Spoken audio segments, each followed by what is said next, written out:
Aleluia. Abre a sua Bíblia aí, amado. Deixar uma palavra aqui para os irmãos. Em nome de Jesus. A gente vai se empolgando, né? Mas a gente só pode 1 hora só de culto. João capítulo 14. Eu acho lindo esse texto aqui. Jesus, ele disse assim, amado. João 14, versículo 1. João 14, versículo 1. Olha que gostoso, estava com saudade de ouvir esse barulhinho das folhas da Bíblia, né? Você folheando a tua Bíblia. Não se turbe o vosso coração. Na minha tradução diz, não se perturbe o vosso coração. Crede em Deus e crede também em mim, disse Jesus. Na casa de meu pai há muitas moradas. Se não fosse assim, eu vos teria dito, pois vou preparar-vos lugar. E se eu for e vos preparar lugar, eu virei outra vez, e aí eu vos levarei para mim, para que onde eu estiver, estejais vós também. Olha que lindo, meu irmão. O Senhor aqui assume, Jesus, ele assume um compromisso. Ele assume um compromisso. Olha, na casa do meu pai tem muitas moradas. E eu estou indo para lá para deixar tudo preparado. Para deixar tudo preparado. E quando tiver tudo preparado, eu venho para buscar vocês. E aí, aonde eu estiver, vocês vão estar comigo. Olha que promessa linda. Que coisa tremenda, meu irmão. Sabe, isso aqui é a resposta do porquê que nós estamos aqui. Por que nós estamos enfrentando cada momento de luta, de dificuldade. Se cada um aqui tivesse a oportunidade de vir aqui à frente e comentar, eu acho que todo mundo aqui tem muito para contar durante esses 4, 5 meses que nós estamos passando. Apóstolo, não está fácil para mim. Estou passando luta aqui, né, acolá, e tantas lutas, tantos problemas, mas o Senhor tem sido fiel. E o que nos sustenta é essa certeza de que Jesus virá para nos buscar, que nós não estamos aqui fazendo nada por acaso, que a nossa adoração não é o acaso, que a nossa celebração não é o acaso, que a nossa oração, amado, não são palavras lançadas ao vento, mas tudo é recolhido pelas mãos do Senhor.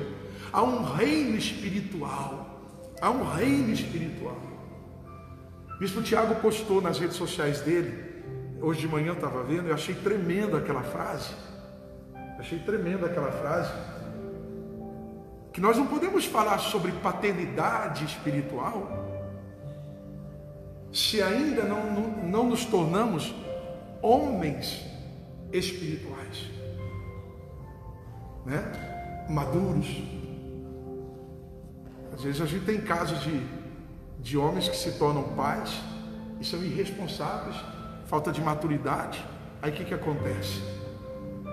A gente sabe que a consequência é trágica, né? É trágica. Então, para a gente falar em paternidade, hoje se fala muito em paternidade espiritual, né? Parece que é um nicho de mercado agora. Tudo quanto é igreja fala em paternidade espiritual. Mas paternidade, para eu ser pai, eu preciso ser maduro, né? E no sentido espiritual, para eu entender a paternidade de Deus na minha vida, eu preciso ter maturidade. Por isso as experiências que Deus está dando para nós. Por isso as oportunidades de experiências que Deus está dando para nós. O vento está passando. O vento está sacudindo a figueira. Se não tiver fruto, meu irmão, as folhas vão cair e vão expor, né, a falta dos frutos.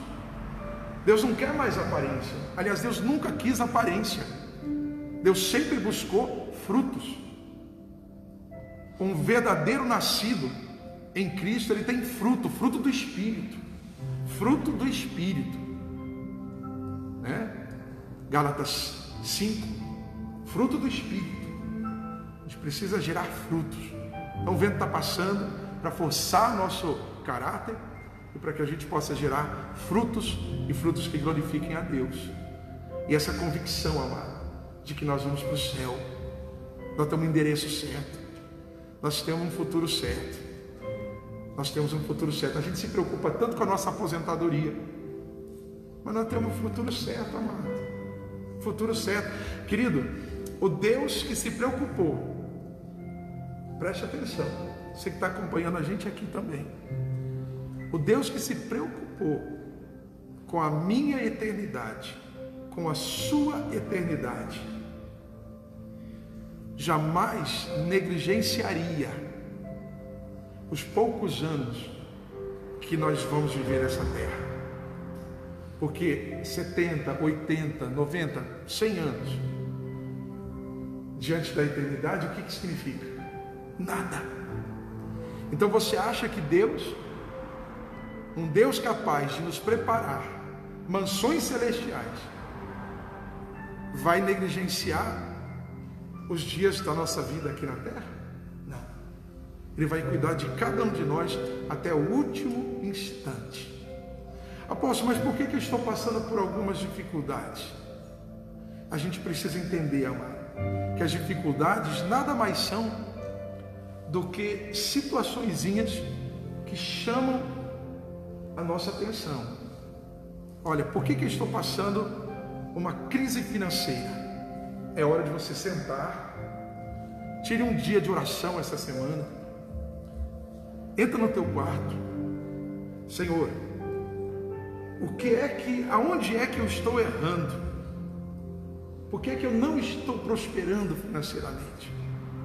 Se a tua palavra diz que o Senhor tem prazer na minha prosperidade, Deus vai te mostrar.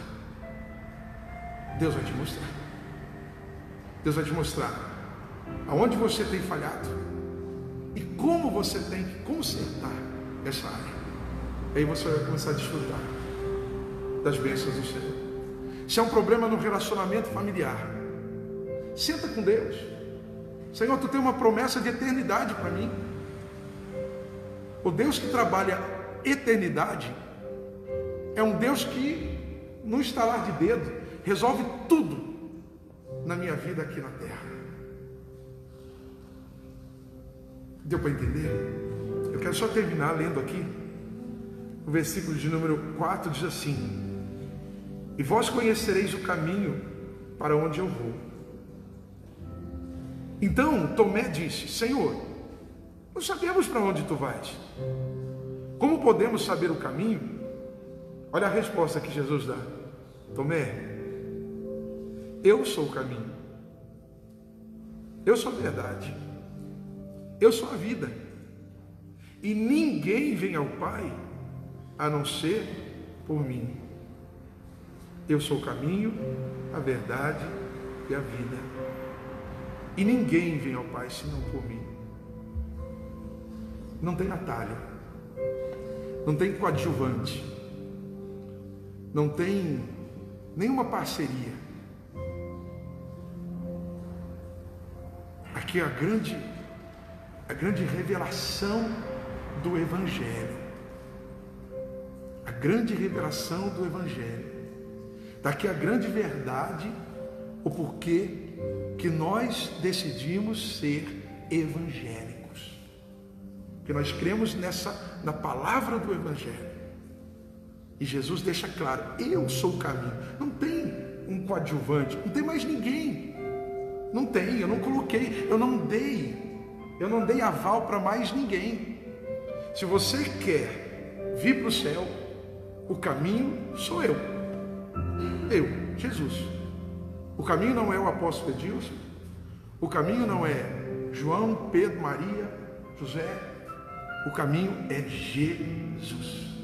É Jesus. Se alguém tem que rogar por nós, esse alguém é Jesus. É Jesus. Amém? Eu sou o caminho, a verdade e a vida. Essa é a palavra que nós precisamos guardar plenamente no nosso coração. Eu acho que antes da pandemia, muitas pessoas tinham se esquecido disso. Muita gente estava se esquecendo disso. A igreja se tornou um hábito. As pessoas começaram a entender a conversão como uma mudança de endereço. Uma mudança de endereço. Ah, eu mudei de endereço. Eu frequentava tal lugar e agora eu frequento aqui, ou lá, ou acolá. E Jesus não quer que você mude de endereço, amado. Conversão não é mudança de endereço. Conversão é mudança de vida. Conversão não é você deixar de frequentar uma para frequentar outra. É você deixar, meu irmão, de viver para o mundo e passar a viver para Cristo. Viver em Cristo, por Cristo. Porque Ele é o caminho, Ele é a verdade, Ele é a vida. Ele é o caminho, é a verdade e a vida. Às vezes pessoas mandam para mim pedidos de oração: apóstolo, eu não sei, eu estou perdido. Me dá uma luz, apóstolo. Essa semana eu respondi uma pessoa assim, com esse versículo: estou perdido. Falei: então eu vou te dar o endereço, vou te dar a direção para você se encontrar. Jesus disse que Ele é o caminho. Então, põe Jesus no teu coração e Jesus vai te direcionar. Amém? Aleluia. Se você de repente está se sentindo perdido, Jesus. Quando a gente se sente perdido, sabe por quê? Porque a gente esqueceu de priorizar Jesus. A gente priorizou qualquer outra coisa, menos Jesus. Começa a priorizar Jesus. Vou tomar uma atitude, vou tomar uma decisão. Jesus. Vou fazer tal coisa. Jesus. Vou deixar de fazer. Jesus. Porque Ele é o caminho, Ele é a verdade, Ele é a vida. Para a gente terminar, versículo 6, versículo 7, perdão. Se de fato me conheceis, também conheceríeis a meu Pai. E desde agora o conheceis e o tendes visto. Então Filipe disse assim: Senhor, mostra-nos o Pai, e isso nos basta. Estava com dúvida ainda o Filipe. Jesus lhe respondeu: Ô Filipe, faz tanto tempo que eu estou convosco e ainda não me conheces? Quem vê a mim, vê o Pai. Como podes dizer: mostra-nos o Pai? Tu não crês que estou no Pai e que Ele está em mim? As palavras que vos digo, não as digo por mim mesmo, mas o Pai que permanece em mim é quem faz as suas obras. Crede em mim, eu estou no Pai e Ele está em mim. Crede ao menos por causa das mesmas obras. Em verdade vos digo, aquele que crê em mim também fará, olha lá, fará as obras que eu faço e as farás maiores, pois estou indo para o Pai. E eu farei tudo o que pedirdes em meu nome. E eu farei tudo o que pedirdes em meu nome, para que o Pai seja glorificado no Filho. Se me pedirdes alguma coisa em meu nome, eu a farei. Amém, queridos? Olha que coisa linda. Jesus, toma a dianteira da minha vida. Torne-se o Senhor da minha vida. Decida por mim. Vai adiante por mim. Abra a porta que o Senhor tem para mim. Às vezes a gente coloca palavras prontas, orações prontas na mão de Deus.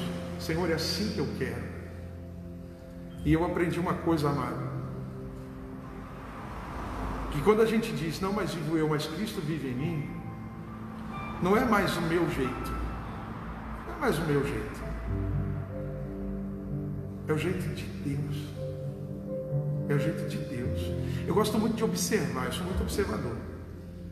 E os meus sobrinhos, né, acompanham desde de bebezinho. Ontem a gente estava falando sobre a filhinha do bispo Tiago. Ela é uma profeta. Ela é uma profeta. Deus, quando ela nasceu, falou que ia usar ela como uma profeta. Mas ela é uma profeta no sentido mais profundo da palavra. Que a gente, quando fala em profeta, a gente pensa assim, aquela pessoa que vai chegar para a gente e vai entregar um recado da parte de Deus. Mas eu vejo na Pietra, amado, uma autoridade espiritual. Tudo que ela quer, ela ora e libera a palavra, e se torna real. E é muito rápida a resposta. A gente vê ela colher bênçãos, amado. Chegam as bênçãos para ela assim, muito rápido. Por quê? Porque primeiro que ela tem a inocência de uma criança, e ela libera a palavra, meu irmão, sem nenhuma, a gente não percebe dúvida. Às vezes coisinha pequena, ela libera aquela palavra, e daí a pouco a vitória chega na mão dela. Não é assim? Por quê? Porque tem a transparência, porque tem a pureza, tem a convicção. Jesus, tu és a minha convicção. Eu não sei o que você precisa, mas eu tenho certeza, amado, que se você está ouvindo essa palavra hoje aqui, se você mergulhar nessa palavra, depois em casa lê mais um pouquinho, medita cada versículo. Deus, Ele preparou a eternidade para nós. Então imagina, meu irmão, um Deus que trabalha na dimensão do eterno. O que é para Ele, meu irmão, uma porta de emprego? O que é para Ele, meu irmão, colocar uma chave de casa própria nas suas mãos? Um Deus que trabalha na dimensão eterna. O que é para Ele uma cura, um milagre, uma porta, uma vitória, uma assinatura para liberar um documento? Não, Ele é soberano. Apóstolo, mas por que Ele não fez? Porque talvez a gente se tornou muito religioso. A gente até fala em paternidade, mas não tem entendido a paternidade porque nos falta maturidade. Jesus, Ele diz: quem vê a mim, vê ao Pai. Às vezes eu vejo irmãos dizerem assim: eu tenho medo de Deus. Oh, quem vê a mim, vê ao Pai. Jesus, Ele era o quê? Bondoso, amoroso, paciencioso, acolhedor, buscava ovelha, sarava, Ele abria os braços, Ele ia lá. Você vê, Jesus, Ele atravessou lá um braço lá de mar, foi lá onde estava lá o gadareno, aquele rapaz endemoniado, foi lá. O único milagre que Jesus fez naquele lugar era uma única vida. Jesus poderia ter pensado assim: eu vou atrás da multidão, tem muito mais gente do lado de cá para eu curar e libertar do que lá naquela ilha, lá naquele espaço. Mas Jesus vai até lá, liberta aquele rapaz. Ele fica tão feliz que ele quer vir com Jesus. Jesus fala: não, agora você vai ser, agora você conhece a mim, conhece ao Pai, então agora mostra a minha presença para a tua família e para todo mundo nesse lugar. Amém, amados? Jesus está dizendo para ti nessa manhã: você é a luz que eu quero usar nessa terra. Você é a unção que eu quero usar nessa terra. Eu te dei e eu te dou o poder e a autoridade para prevalecer em todas as circunstâncias. Amém, amados? Glória a Deus por isso. Em nome de Jesus. Enquanto o ministério de louvor vai subindo, eu queria que você ficasse sentado ainda. Nós vamos participar da ceia do Senhor. Um pouquinho diferente, né? Nós vamos entregar para você um kit que foi colocado aqui, tudo com higienização, né? Então o cálice hoje vai fechadinho, e antes de ser colocado aqui foi esterilizado, né? E aí nós vamos distribuir. Eu quero pedir para quem vai me ajudar, os presbíteros, pastores,